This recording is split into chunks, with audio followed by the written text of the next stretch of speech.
महाराज राजा परीक्षित ने कहा, आपने 3 बेटियों के वंश का कथा सुनाया, लेकिन जो बेटे थे उत्तानपाद और प्रियव्रत, उनका क्या हुआ? उनका क्या हुआ महाराज? बोले जो उत्तानपाद बड़े बेटे थे,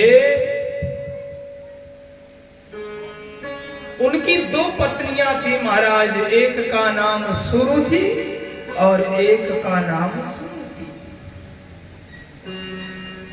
सुरुचि का बेटा उत्तम और सुनीति का बेटा ध्रुव जी, जो भगवान के भक्त। जाये उत्तानपादस्य सुनीतिः सुरुचिस्तयोः, सुरुचिः प्रेयसी पत्यो नेतराम यशतो। दोनों रानियों को महाराज एक एक संतान की प्राप्ति हुई। सुनीति बड़ी रानी थी जिन्हें ध्रुव हुए। सुरुचि जो छोटी रानी थी उन्हें उत्तम की प्राप्ति हुई, उत्तम नाम के पुत्र की प्राप्ति हुई महाराज। एक दिन ध्रुव जी महाराज अपने पिताजी के गोद में बैठने का प्रयास कि चलो आज माँ के गोद में माँ के गोद से उतर करके पिता की गोद में बैठ जाएं महाराज। जैसे ही ध्रुव जी महाराज पिताजी की गोद में बैठने का प्रयास किए कि सौतेली माँ आकर के ध्रुव एक नन्हे बच्चे का, एक 4 साल के बच्चे का, 5 वर्ष के बच्चे का हाथ पकड़कर खींच लिया और कह दिया, तू पिता की गोद में बैठने के लायक नहीं है। तू तो पिताजी के गोद में तब बैठेगा जब मेरे गर्भ से पैदा होगा। ध्रुव महाराज को बात लग गई, अबोध बालक रोने लगा। माँ इसके लिए करना मुझको क्या होगा? आपके गर्भ से मैं कैसे उत्पन्न होऊंगा कि पिताजी की गोद मुझे मिले? सुरुचि ने कहा, तपसाराध्य पुरुषम तस्सेवानुग्रहेण में गर्भे त्वं साधयात्मानं यदेच्छसि नृपासम्। ध्रुव, तुम्हें गोद में बैठना है तो तुम नारायण की उपासना करो, और जब नारायण का साक्षात्कार हो तब तुम कहना कि मेरा जन्म सुरुचि माता के गर्भ से हो, तब तुम बेटा पिता के गोद में बैठने के अधिकारी हो। रोते रोते ध्रुव जी महाराज अपनी माँ सुनीति के पास, मातो सपत्न्या सदुरित विद्धः स्वसंदृशा दंडहतो यताहि हित्वा मिसन्तं पितरं सन्निवाचं जगाम मातुः प्ररुदन सकाशं।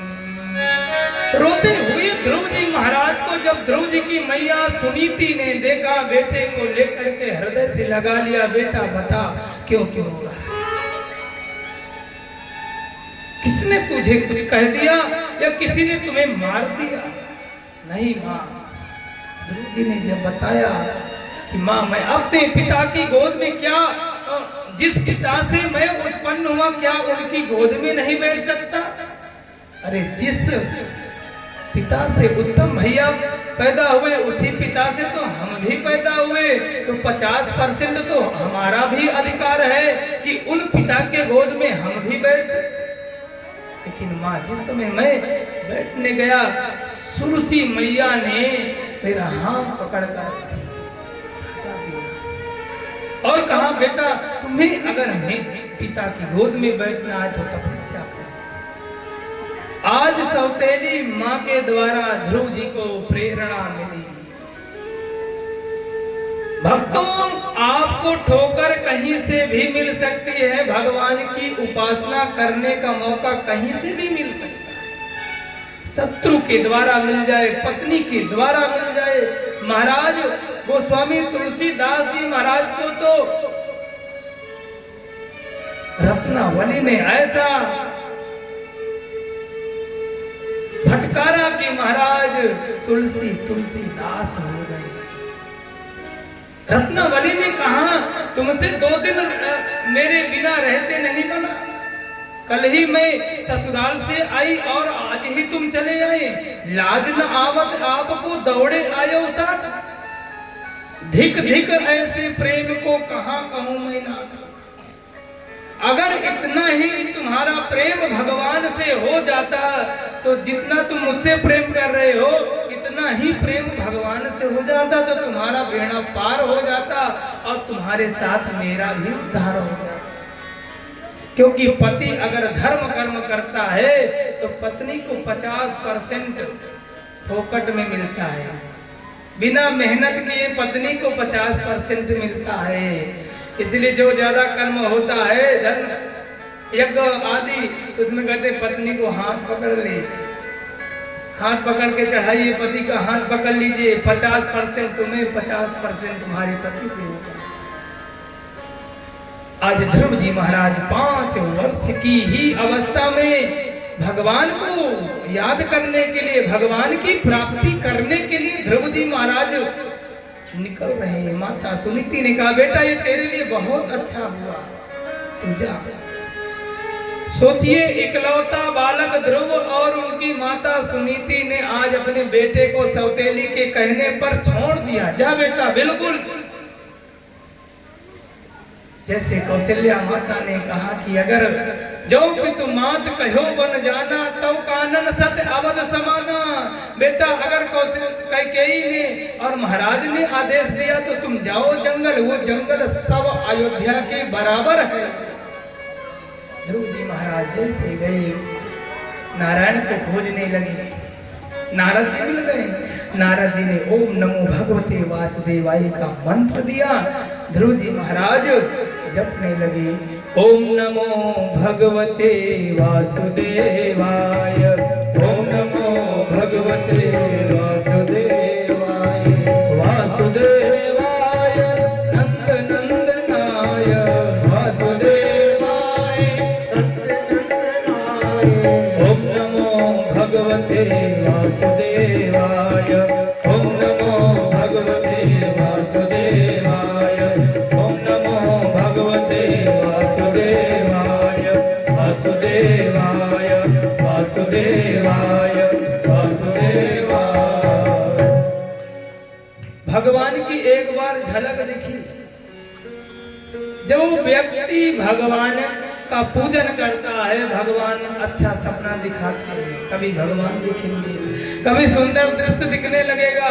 उस दृश्य को किसी से बताना नहीं चाहिए। अगर भगवान की भक्ति कर रहे हो तो सपना अच्छा आए, भगवान दिखे तो ये जान लो माधव की कृपा हमारे जीवन में होने लगे।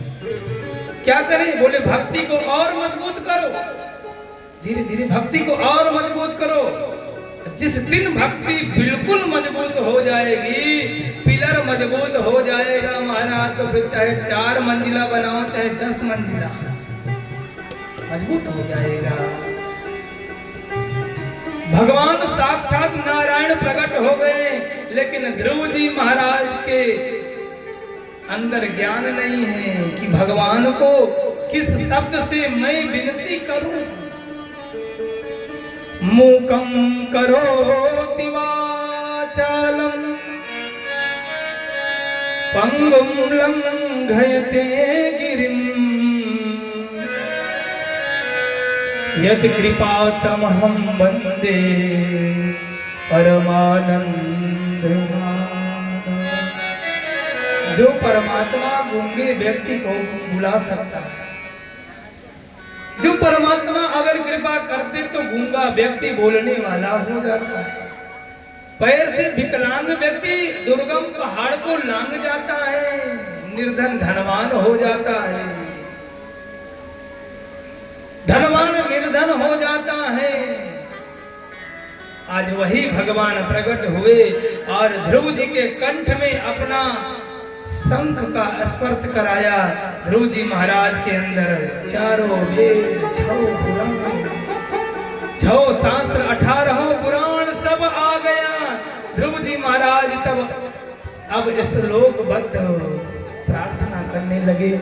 योन्ता ब्रवेश मम वाचुनिमा प्रसुप्ता संजीवयत् अखिल शक्तिधरः स्वधाम्ना अन्याच हस्तचरण श्रवण त्वगादि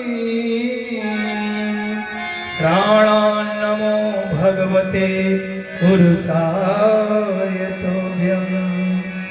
दीननाथ तुम्हारी जय होवे, दीननाथ तुम्हारी जय होवे, शंभुनाथ तुम्हारी जय होवे, शंभुनाथ तुम्हारी जय होवे, बद्रीनाथ तुम्हारी जय होवे, बद्रीनाथ तुम्हारी जय होवे, दीनानाथ तुम्हारी जय होवे, दीनानाथ तुम्हारी जय होवे, हाँ जय होवे, हाँ जय होवे। इस प्रकार से ध्रुव जी महाराज ने स्तुति किया और फिर भगवान ने ध्रुव जी को, जब भगवान ने दर्शन दिया तो ध्रुव जी महाराज कुछ मांग नहीं रहे। भगवान ने कहा मांग लो बेटा, कुछ मांग लो। अब ध्रुव जी सोच रहे हैं कि जो मैया ने कहा अब फिर उसमें जाऊं, नारायण मिल गए हैं तो परम पद मांगू, फिर उस गर्भ में जाऊं और फिर जन्म लूं, फिर मरूं, इस जन्म और मृत्यु का बंधन छूट जाए, इसलिए बोले हमको तो आप अपना लो। भगवान ने कहा नहीं बेटा, अभी तुम जाकर 36,000 वर्ष राज्य करो, उसके बाद तब तुम ध्रुव लोक में आना। आज भी ध्रुव लोक है। बोलिए ध्रुव जी महाराज की जय।